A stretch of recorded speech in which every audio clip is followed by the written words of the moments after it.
हम फिर निवेदन करेंगे, आज की जो पूर्णिमा है, प्रयास करो भोलेनाथ जी को एक श्वेत चावल का दाना शंकर भगवान को समर्पित जरूर करो।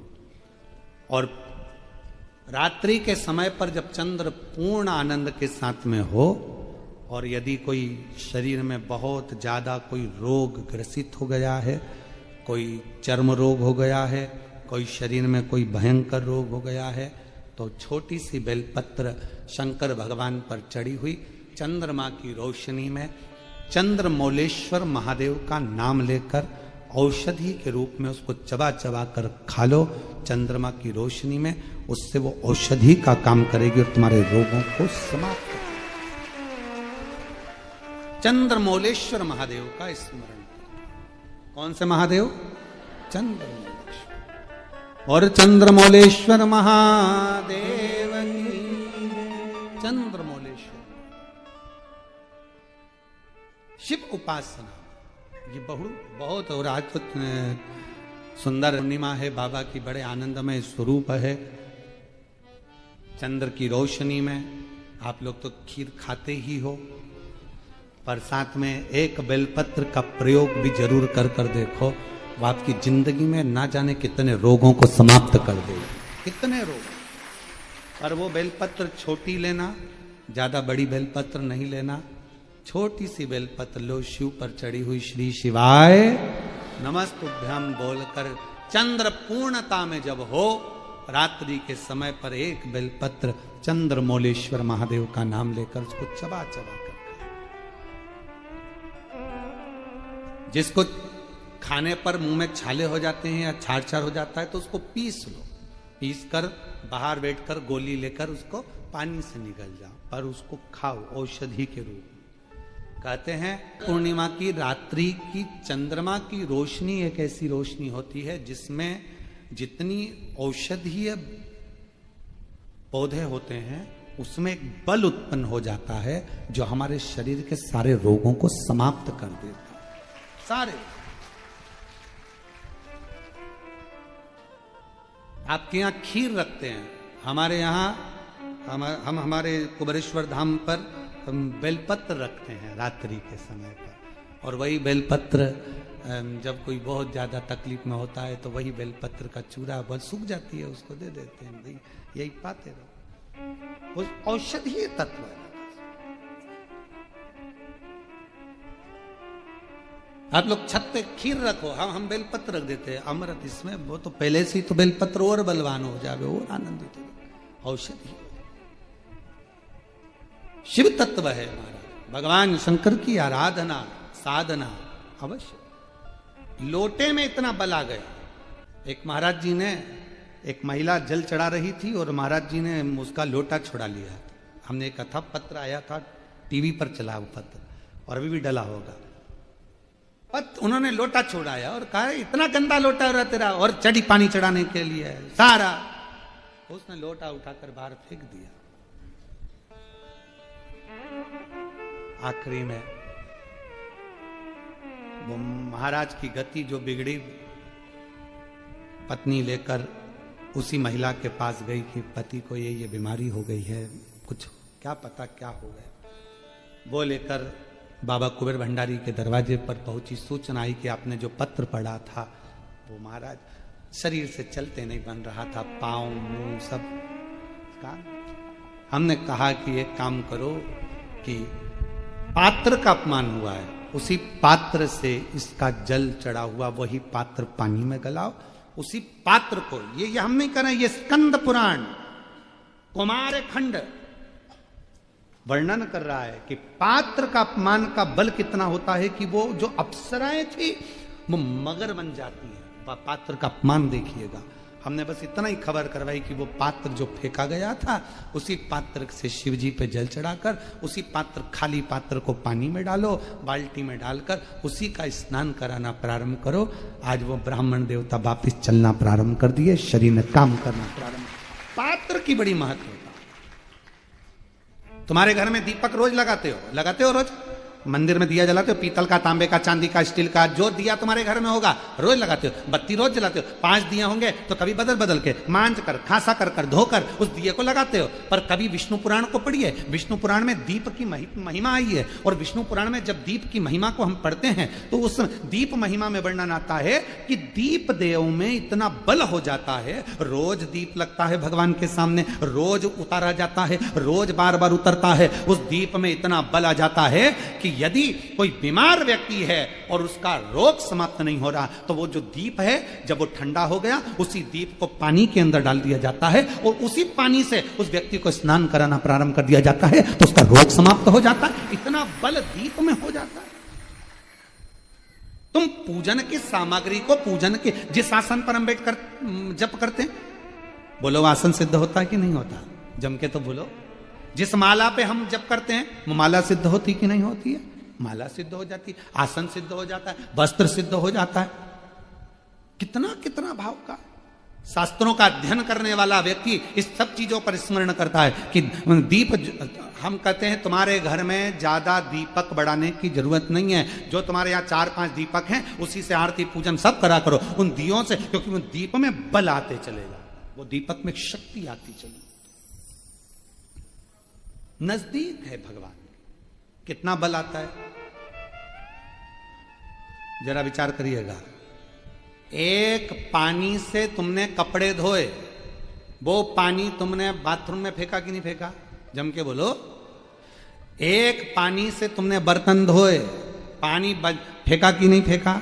बोलो जम के। फेंक दिया। पानी वही था जो तुम्हारे नीचे हाक्सी का, हेडपंप का, ट्यूबवेल का, तुम्हारे नल का पानी वही था। वही पानी से कपड़े धोए, वही पानी से बर्तन धोया और वही पानी तुमने शंकर जी को स्नान कराया। वही पानी तुम्हारे घर में जो भगवान थे उनको थाली में रखकर नहलाया। अब बताओ, जिस पानी से तुमने स्नान कराया वो पानी को तुम बाथरूम में फेंकोगे, नाली में फेंकोगे, गटर में फेंकोगे? नहीं, उस पानी को ले जाकर तुम कहीं पेड़ के नीचे, क्यारे में, तुलसा में, जहां अच्छी जगह होगी वहां डालोगे। क्यों? क्योंकि वो पानी भगवान का स्पर्श कर लिया, इसलिए पूजनीय हो गया। जो दिया भगवान के मंदिर में रोज जाता हो, जो लोटा भगवान के मंदिर में रोज जाता हो, वो अपने आप में सिद्ध होते चले जाता है, उसकी सिद्धि बढ़ती। शिव जी को आप 5 जगह पर जल चढ़ाते हो, थोड़ा ध्यान देना कथा पर। शंकर भगवान को 5 जगह पर आप जल चढ़ाते हो। मान लो अगर कोई विषम परिस्थिति है और आपको लग रहा है कि मेरा यह काम बाबा को कर देना चाहिए, ना जाने क्यों अटक रहा है, मेरे भोलेनाथ जी को मेरा यह काम कर देना चाहिए, ना जाने क्यों अटक रहा है, तो जो जो जगह पर आप जल समर्पित करते हो, जिस जिस जगह पर आप जल समर्पित करते हो, जैसे गणेश जी की जगह पर जल समर्पित करते हो, सबको मालूम है ना, स्थान तो सबको मालूम है ना गणेश जी का। जैसे ये शिवलिंग है, ये जलाधारी है, ये 2 चरण जहां से जल चढ़ाते हैं तो ये पानी घूमकर यहां से नीचे चले जाता। अब जरा समझिएगा, आप जब शंकर जी के मंदिर, आपको लगे कि हमारा ये कार्य हो जाना चाहिए, ये कार्य हो क्यों नहीं रहा, आखिर में इतने दिन से लगी हूं, ये काम क्यों नहीं हो रहा, सबके काम हो रहे, मेरा क्यों नहीं हो रहा? तो विश्वास रखकर 5 सोमवार, 6 सोमवार, 7 सोमवार इसको कर कर देखिएगा। गणेश जी का स्थान जहां से पानी बहता है उसके सीधे हाथ पर, वहां पर एक बेलपत्र समर्पित कर कर थोड़ा सा जल वहां समर्पित करिए। षडानंद कार्तिकेय का स्थान, एक बेलपत्र समर्पित कर कर थोड़ा सा जल वहां समर्पित करिए। अशोक सुंदरी का स्थान, थोड़ा सा जल समर्पित करने से पहले एक बेलपत्र, फिर जल। 3 स्थान। चौथा, मां पार्वती जी का हस्त कमल, एक बेलपत्र समर्पित कर कर जल चारों तरफ चढ़ाने के बाद में 5वां, शिवलिंग के ऊपर बेलपत्र समर्पित कर कर पूर्ण जल शंकर को समर्पित कर देना। ये 5 स्थान का चढ़ा हुआ जल आपके जो काम अटक रहे हैं, जो कार्य में आपको तकलीफ आ रही है, आप बाबा को बस एक बेलपत्र और एक लोटे जल में से 5 स्थान पर जल समर्पित करने पर आप तुरंत 2 महीना भी नहीं लगेगा, मेरा विश्वास कहता है 15 या 20 दिन में बाबा उसको स्वीकार करेंगे। 15 से 20 दिन। पहला जल कहां चढ़ाना है? जम के बोलो जरा। गणेश जी वाला स्थान। दूसरा कार्तिकेय वाला स्थान।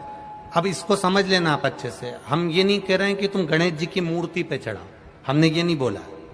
हमने ये भी नहीं बोला कि कार्तिकेय जी की मूर्ति पे जल चढ़ाओ, हमने ये भी नहीं बोला कि माता पार्वती जी की मूर्ति पे जल चढ़ाओ। आप तो जो शिवलिंग रखा हुआ है और जो जलाधारी गोल है उस पे जो शिवलिंग रखा है, जहां से पानी बह रहा है, उसके राइट हैंड में गणेश, लेफ्ट हैंड में कार्तिकेय, बीच में अशोक सुंदरी, पार्वती जी का स्थान हस्तकमल और ये शिवलिंग। आपको गणेश जी के ऊपर जाकर जल नहीं चढ़ाना, आपको कार्तिकेय के ऊपर जाकर जल नहीं चढ़ाना, आपको देवी जी के ऊपर जल नहीं चढ़ाना, आपको तो केवल शिवलिंग की जलाधारी पर और शिवलिंग पर जल चढ़ा। पहला स्थान बोलते जाओ जम के, केवल जल नहीं, बेलपत्र फिर जल। दूसरा कार्तिकेय, तीसरा अशोक सुंदरी, चौथा अब पार्वती जी को जो तुम जल चढ़ाओगी और बेलपत्र चढ़ाओगी उसमें तुम्हारा स्मरण होना चाहिए। तुम कहां बैठी हो जल चढ़ाने के लिए, तुम्हारा ध्यान कहां है, कहां बैठकर शंकर जी को जल चढ़ाना चाहिए। आपको पहले भी कथा में कहा, जहां से जलाधारी का पानी बह रहा है इसके ठीक विपरीत जगह में आप यहां बैठ जाओ। उत्तर दिशा में पानी जाता है तो आप दक्षिण दिशा में बैठकर उत्तर की ओर मुख कर कर बाबा के, मां पार्वती जी के हस्त कमल पर बेलपत्र रखोगी, जल चढ़ाओगी और वहीं से बाबा को तुरंत आनंद के साथ में बेलपत्र चढ़ाकर जल चढ़ाओगी। भले खड़े होकर या वहां जाकर तुम यहां पर जल चढ़ा दो, परंतु उसके बाद में जब आप जल चढ़ाओगी, जब बाबा पार्वती जी को जब बेलपत्र और जल चढ़ाओगी तो आपका मुख कहां होना चाहिए, जहां से पार्वती, जहां से ये जल बहकर जा रहा हो। यहां बैठोगे तो जल जहां बहकर जा रहा है उधर की साइड तुम्हारा मुख हो जाएगा, उत्तर की साइड तुम्हारा मुख हो जाएगा और बाबा को आप जल समर्पित कर।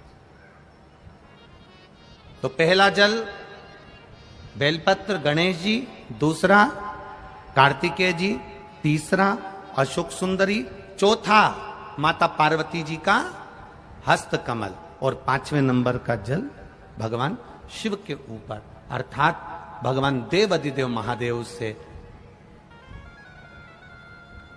प्रार्थना करते हुए कि तेरा ही दिया मैंने खाया पिया रे, तेरा शुक्रिया रे, तेरा शुक्रिया।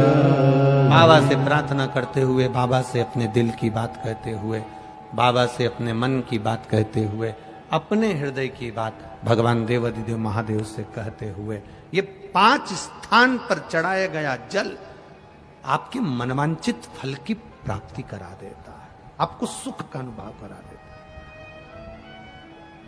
5 जगह पर चढ़ाया, कम से कम 5 या 7 सोमवार अवश्य चढ़ाओ। शंकर पर चढ़ाया हुआ एक चावल का दाना, एक मूंग का दाना या एक बेलपत्र या एक पुष्प या एक लोटा जल, इसका फल कितना होता है यह आपके दुख की घड़ी में आपको मालूम पड़ जाएगा कि शंकर किस समय पर देता है। ऑक्सीजन हर कभी नहीं लगाई जाती है, लगाते हैं क्या हर कभी? अरे जम के तो बोलो। वेंटिलेटर पर हर कभी नहीं सुलाया जाता, जब उस समय कुछ बचा ही नहीं है, अब लग रहा है डॉक्टर को कि इसका शरीर काम नहीं कर रहा, इसका शरीर किसी काम का नहीं रहा, अब इसका शरीर सपोर्ट ही नहीं कर रहा, तो फिर उसको ऑक्सीजन लगाई गई, फिर उसको आईसीयू में डाला गया, फिर उसको वेंटिलेटर लगाया गया, फिर उसको मशीनें लगाई गई कि अब इसका शरीर इसके बल पर चलेगा। उसी तरह शिव महापुराण की कथा कहती है, आपने एक चावल का दाना चढ़ाया, एक बेलपत्र चढ़ाई, एक लोटा पानी चढ़ाया, ये पानी का फल, ये बेलपत्र का फल, ये पुष्प का फल तुम्हें ऐसे ही प्राप्त नहीं हो जाएगा। भगवान देखता है, जैसे डॉक्टर को लगता है कि अब ऑक्सीजन की जरूरत है, ऑक्सीजन लगा दो, अब वेंटिलेटर की जरूरत है, वेंटिलेटर लगा दो, अब इस चीज की जरूरत है, ये मशीन लगा दो। उसी तरह भगवान भी देखता है कि तेरे दुख की घड़ी में जब तेरे सामने कहीं काल मंडराने लगता है, दुख आने लगता है, तब भगवान भी, तूने जो बेलपत्र चढ़ाई है वो ऑक्सीजन का काम कर कर भगवान तेरे काम को सपोर्ट देता है।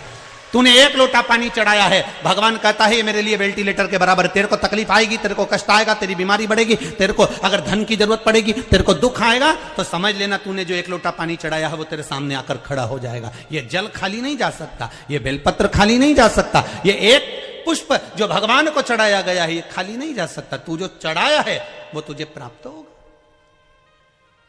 जो तूने समर्पित करा है वो तुझे मिलेगा।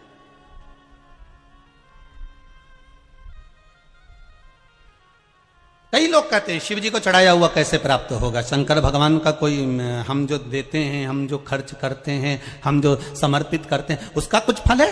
आपने अगर शिव महापुराण में 1 रुपया भी लगाया है, 1 रुपया भी लगाया है, तारीख लिख लेना, दिन लिख लेना, तिथि लिख लेना और वही तारीख अगले साल मिला लेना कि जो तुमने खर्च करा, ये टेंट में, ये बिछात में, ये भोजन में, ये भंडारे में, ये बिछात में, ये पूजन में जो तुमने खर्च करा उसको लिख कर रखना कि कितना खर्च करा और उसका कितना मिलता है वो अगले साल की यही तारीख और ये तिथि मिला लेना, यही तारीख और ये तिथि मिला लेना, उसका बढ़ोतरी कर कर कितना प्राप्त हुआ है वो आप मिला कर रखिए। आपको कितना मिला वो बाबा ही जानता है, वो बाबा ही करने वाला। तेरा ही दिया मैंने खाया पिया है, तेरा शुक्रिया